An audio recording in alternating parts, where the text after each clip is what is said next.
역대하 9장 13절부터 21절까지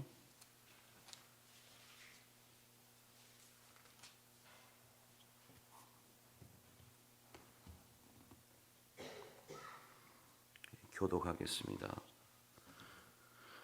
솔로몬의 세입금의 무게가 금 666달란트요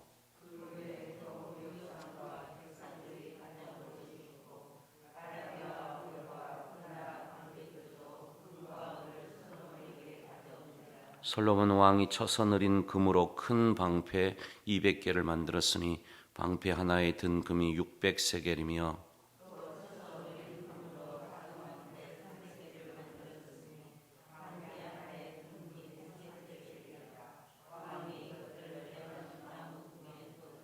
왕이 또 상하로 큰 보좌를 만들고 순금으로 입혔으니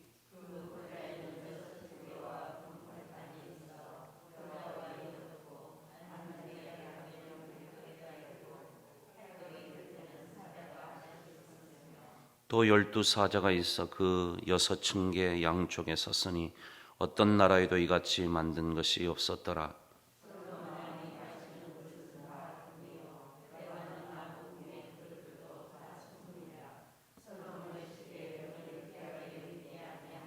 왕의 배들이 후람의 종들과 함께 다시스로 다니며 그 배들이 3년에 1차씩 다시스에 금과 은과 성화와 원숭이와 공작을 실어오미더라. 아멘. 31절까지군요. 21절까지가 아니라 계속 읽으세요.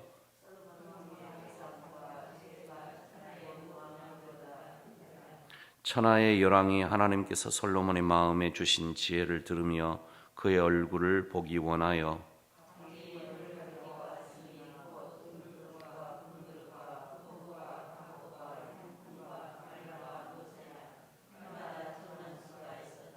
솔로몬의 병거매는 말에 외양간은 4천이요 마병은 12,000명이라 병거성에 두고 예루살렘 왕에게도 두었으며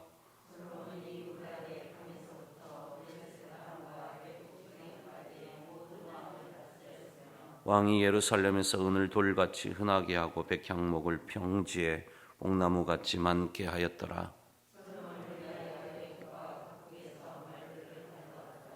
이외에 솔로몬의 시종 행적은 선지자 나단의 글과 실로 사람 아이야의 예언과 선견자 이또의 묵시책 곧 이또가 느밧의 아들 여로보암에 대하여 쓴 책에 기록되지 아니하였느냐.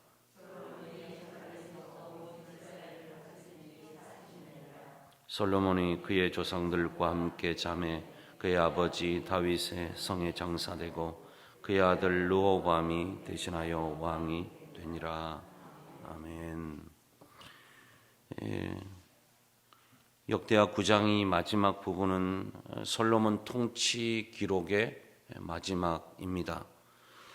이 부분 역시 솔로몬이 가지고 있었던 영화, 그 부함, 또 재물, 그리고 그가 가진 지혜가 세상의 어떤 왕보다 더 뛰어나고 위대했다 하는 것들을 우리에게 잘 보여주고 있죠. 또 오늘 본문에는 금 얘기가 참 많이 나옵니다. 금 얘기밖에 없어요. 금 얘기밖에. 엄청난 양의 금이 나오죠. 솔로몬의 세입금의 무게가 666달란트다. 666달란트면 지금 우리가 쓰는 그런 단위로 쓰면 약 22톤 정도가 됩니다. 금이 그 정도 됐으니까.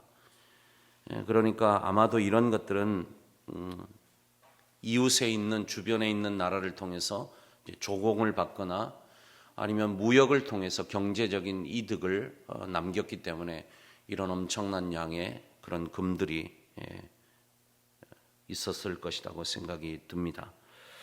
오늘 본문에 보면 그 많은 금들을 어떻게 사용했는가, 금을 사용한 용도가 나오고 있는데요. 우선 우리가 잘 아는 것처럼 상당히 많은 금을 성전 건축할 때 사실은 썼습니다. 엄청난 양의 모든 것들을 쏟아부어서 금으로 만들고 금으로 입히고 성전 건축하면서 이런 것들을 했는데도 이 엄청난 양의 금이 들어갔음에도 불구하고 굉장히 많이 남았죠. 그래서 다 쓰지 못하고 남은 것들 가지고 여러 가지 것들을 만들게 됩니다. 그 가운데 그 방어 체계로 쓴 방패를 만들 때 금으로 만들었어요. 금방패를 만들어서 뭐 큰 방패도 있고 작은 방패도 있고 뭐 200개, 300개 이렇게 만들어서 레바논 나무궁에 두었다. 16절에 보면 레바논 나무궁에 두었다. 이건 이제 솔로몬의 궁궐을 의미할 겁니다. 그러니까 솔로몬의 궁궐에는 뭐 자기가 살아가는 공간뿐만 아니라 이런 무기들을 두는 무기고도 있었을 것이다. 추정할 수 있는 부분이고요. 또 왕의 보좌를 만들 때도 이 많은 금이 사용이 됐습니다.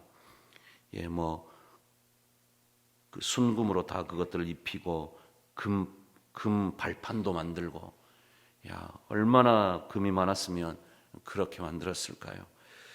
그 다음에 솔로몬이 마시는 여러 가지 잔들, 그 금 그릇으로 만들어서 그런 것들을 썼다 하는 것들을 우리가 알 수 있습니다.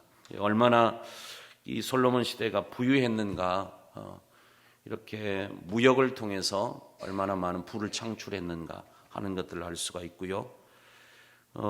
또 이후에 보면 그 솔로몬의 부와 지혜에 대해서 22절 이하에 보면 그런 주변에 있는 왕들이 솔로몬을 만나기 원했고 만나서 그의 지혜를 듣기를 원했고, 어제도 말씀드렸잖아요. 스바 여왕이 솔로몬의 지혜를 듣기 위해서 그 먼 걸음을 했는데 단순하게 지혜만을 듣기 위해서가 아니라 그런 것들을 통해서 솔로몬과 어쨌든 좀 교역해 보려고, 무역을 해 보려고 했을 것이다 하는 것을 우리가 추정해 보면, 역시 이런 주변에 있는 왕들과도 아마 솔로몬은 무역하기를 원했을 것이다 생각이 듭니다. 이 솔로몬은 이런 국제 무역을 통해서 엄청난 부를 창출하게 되죠. 만약에 요즘에 어느 나라 대통령이 솔로몬 같은 대통령이 있다, 그 사람은 진짜 인기가 많은 대통령이 될 겁니다. 아마 2번, 3번 대통령 뽑는다고 그래도 뽑아줄 거예요. 왜냐하면 요즘에 가장 문제가 되는 것이 뭔가 하면 얼마나 이 사람이 경제를 부흥시킬 수 있느냐. 요즘에 지도자의 리더십이 그거잖아요. 그래서 솔로몬 같은 대통령이 있다면 진짜로 인기도 많았을 것이고 사람들한테 큰 환영을 받았을 것이다 생각이 듭니다. 자, 솔로몬의 통치의 마지막 결말을 보면 솔로몬이 몇 년 다스렸다고 그랬죠? 40년 동안 통치를 했습니다. 우리가 이 역대기를 제가 잠깐 저번에 열왕기라고 하는 역사서와 좀 구분이 된다, 좀 다른 점이 있다라고 하는 것을 말씀을 드렸는데, 역대기는 주로 이 솔로몬의 통치 그 40년의 그 통치 기록 가운데 주로 이제 기록했던 것이 어떤 성전 건축이라든가 그가 가지고 있었던 이 많은 부, 또 지혜, 그가 들었던 명성들, 이런 것들 중심으로 사실은 역대기가 기록이 되어 있습니다. 그래서 우리가 열왕기하고 비교를 해보면 열왕기에 나타나 있는 그 솔로몬의 통치 기간 동안에 있었던 중요한 것들은 사실은 생략이 되어 있어요. 열왕기를 우리가 읽어보면 솔로몬이 왕으로 즉위할 때 그 왕의 즉위식을 굉장히 비중 있게 다루고 있는 모습을 봅니다. 그런데 역대기에는 그런 거 없어요. 역대기에는 그것이 빠져 있고, 또 열왕기에 읽어보면 지혜로운 판결, 이 솔로몬이 지혜로운 사람이어서 얼마나 지혜가 뛰어난지 어떤 어려운 문제에 대해서 어떻게 판결했는가 이런 것들도 구체적으로 나오잖아요. 그런데 그것도 역시 빠져 있고, 솔로몬의 통치 가운데 가장 그 솔로몬의 어떤 그 잘못된 점이라고 한다면 일부 다처, 많은 여자들을 이웃에 있는 그 공주들을 데려다가 정략적인 결혼을 한 것, 일부 다처제 이방의 여자를 데려와서 자기 부인을 삼은 일로 인해서 그 다음에 벌어지는 일이 뭐죠? 우상숭배. 일부 다처와 우상숭배. 사실 이런 것들도 생략이 됐고요. 그 다음에 이 솔로몬 시대에 사실은 군사적인 쇠퇴가 일어납니다. 굉장히 어떤 경제라든가 이런 것들은 굉장히 부였는데 다윗에 비해서 솔로몬 시대로 넘어오면 군사적으로 굉장히 쇠퇴하게 됩니다. 그리고 그런 점에 있어서는 국력이 굉장히 약화되는 것을 우리가 볼 수 있는데, 사실 이런 것들은 역대기에는 안 나와요. 열왕기에는 나오는데 왜 그랬을까요, 여러분? 역대기를 기록한 사람이 의도적으로 이런 것은 좀 내가 안 해야지, 솔로몬의 어떤 모습 가운데 이건 좀 부정적인 모습이니까 내가 빼야지, 의도적으로 은폐했을까요? 그렇지는 않을 겁니다. 의도적으로 은폐한 것이 아니라 이미 열왕기라고 하는 그 역사서에 그런 부분들이 기록이 되어 있기 때문에 또 굳이 이걸 중복하면서 기록할 필요는 없었을 것이다, 그렇게 생각이 들고요.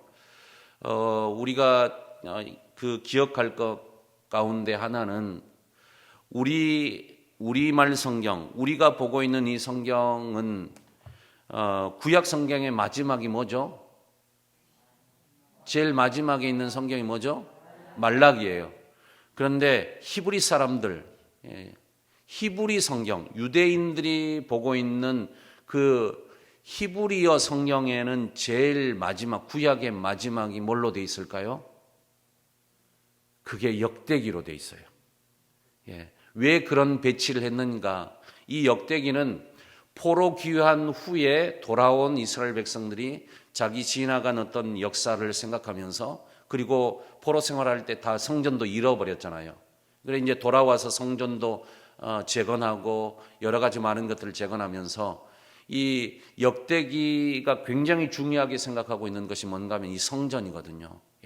그래서 솔로몬이 성전 건축한 얘기를 이렇게 많이 했고, 그의 공적으로 그렇게 많이 다루고 있고, 또 성전 어떤 중심의 예배, 그리고 그 안에 있는 하나님의 임재, 이런 것들을 굉장히 강조하는 그런 이 역대기를 기록하게 된 겁니다. 그러니까 시기적으로 봐도 가장 나중에 기록된 성경이라고 보아서 그들은 역대기를 가장 구약 성경의 마지막에 그렇게 배치하고 있는 모습을 우리가 볼 수 있습니다.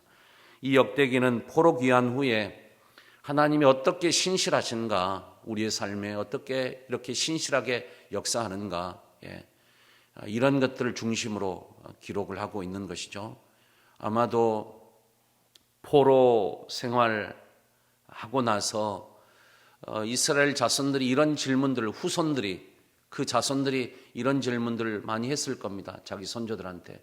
아니 우리는 하나님을 믿는데 그 전능하신 하나님이 도대체 뭐 하고 있냐? 왜 우리를 이렇게 내팽개치고 있냐? 왜 우리를 이렇게 포로 생활하도록 하나님께서 도대체 역사하지 않는가? 아마 이런 질문을 많이 했을 겁니다. 여기에 대해서 역대기가 오늘 그 대답을 주는 거죠. 하나님은 이렇게 신실하시다. 우리가 포로 생활 중에도 함께 하셨고, 다시 우리를 돌아오게 하셨고, 우리로 하여금 이렇게 성전을 건축하고 이곳에서 영광스러운 예배를 드리게 하시고, 이곳에 바로 하나님께서 우리와 함께 하신다. 이런 것들을 가장 잘 보여주기 위해서 사실은 역대기가 기록이 되어 있는 겁니다. 성전을 통한 예배, 하나님의 임재, 어제도 말씀드렸듯이 우리가 역대기를 읽어가면서 무엇보다도 그런 시대 가운데 우리가 살고 있습니다. 예배의 약화,